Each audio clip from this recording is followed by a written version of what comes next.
technically done, and it's really, really impressing me. I'd love to know how the person did this. I'm not quite sure whether it was airbrushed and then superimposed and then possibly photography being involved here, or what? Or is it just somebody who's got an excellent ability to do photorealism? Graphite. No, it looks kidding. like pencil. Yeah. Well, tell us.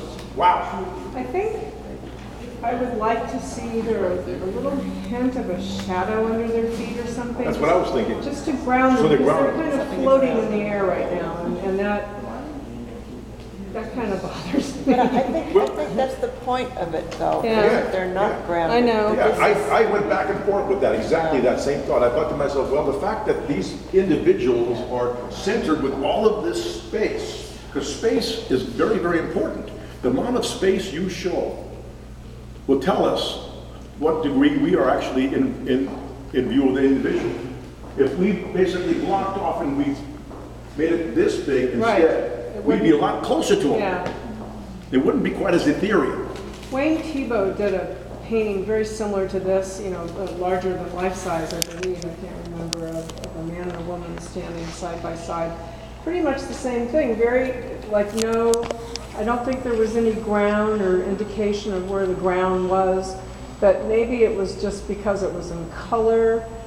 It had a sense of weight somewhere, where this doesn't. But for me personally, I would just like to see a little bit of a shadow or something, just to ground them ever so slightly. What if, Well, this is again where But it comes it's back. beautifully drawn. This is where it comes back again to what I was talking about. This is where Photoshop is so great. To use it either in conjunction with your art and create photography as being part of it, or using photography as just a way to help you create other possibilities. If you took a shot of this right now with Photoshop, and you can pop it in your computer immediately, throw in a shadow and see immediately what's going to happen. Right. Yes. I think in respect to what Teresa's saying, I like the fact that it doesn't have a shadow, because then what that does is that gives it a different dynamic in my view. I now feel that I'm looking at a surreal state of mind, whatever that is that he's in.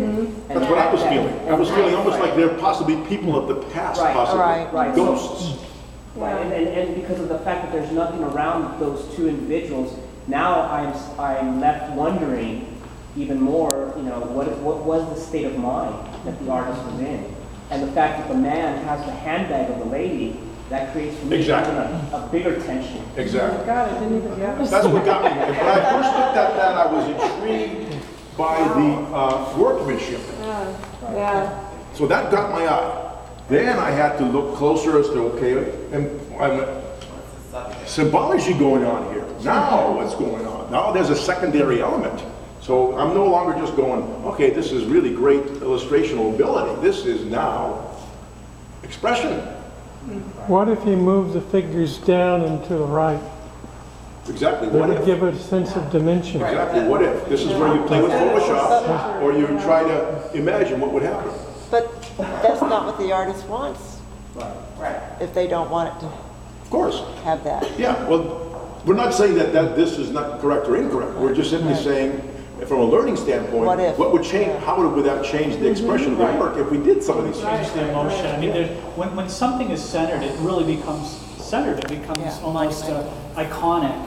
And if they were over to the side, it would almost be as if it suddenly imposes this sense of them being peripheral in their world. So it would change the whole feeling. I do love the emptiness that exists in this work and the other work that I've seen this artist do. It's like there's so much technique and observation and description. There's so much given that it's so nice to then be said, here, rest your eye. I've given you so much, now I'm going to give you total emptiness to balance it out. And I think if this artist continued and rendered parts of the background to that same degree, its sense of power would be undermined. If you took like an Andy Warhol or a piece, I mean, I could see this even blown out with colorful graffiti background. If they're up against a graffiti wall, and that is that is completely juxtaposed to what you're looking at here. The use of the Photoshop certainly would, Like to allow- do different themes and yeah, variations. yeah, like, Yeah. there's a million ways, in other words, for marketing, because I'm overseeing marketing, mass appeal, there's a lot of different ways you could go with something like that by just capturing that, and I could easily go into it could be exactly as it is, as the artist has rendered it, but it could also go in a lot of different ways experimentally.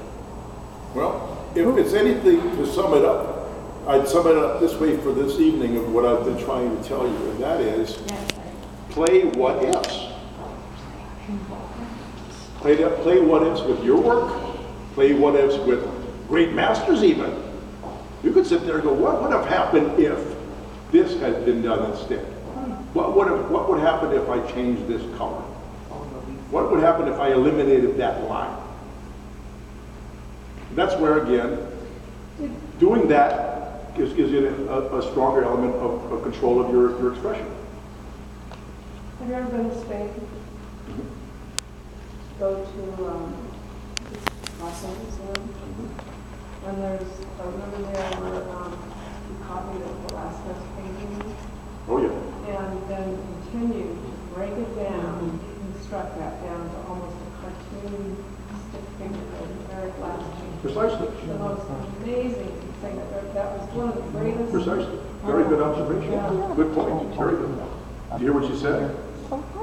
If you looked at how many times he actually experimented with that, the last Manine, I think it's called. Yeah. What's the name? How many different versions that he actually tried. Just to break it down. Yeah.